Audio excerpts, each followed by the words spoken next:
Une entreprise privée se distingue d'une autre selon différents critères, par exemple le secteur d'activité, le type de production, l'effectif ou le champ géographique. Nous allons reprendre point par point ces critères. Tout d'abord, le secteur d'activité. On distingue trois secteurs. Le secteur primaire qui correspond à l'extraction des matières premières, par exemple l'agriculture. Le secteur secondaire qui correspond à l'industrie manufacturière, c'est-à-dire tout ce qui est fabriqué. Et enfin, le secteur tertiaire qui regroupe toutes les prestations de services et le commerce. L'effectif est un critère qui permet de caractériser la taille de l'organisation.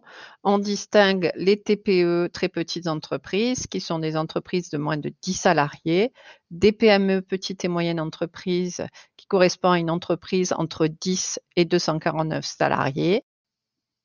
Les ETI, les entreprises de taille intermédiaire qui comprennent entre 250 salariés et 4 999. Et enfin, la grande entreprise qui comporte plus de 5 000 salariés. Le type de production nous permet de savoir si l'entreprise privée produit des biens et ou des services. Le service se distingue du bien par son caractère immatériel ou intangible, c'est-à-dire que l'on ne peut pas le toucher et par l'impossibilité de le stocker. Un service est généralement consommé au moment de sa production. La coiffure, l'hôtellerie, la banque sont par exemple des activités de service. Un bien est une chose utilisable pour combler un besoin fondamental ou un désir.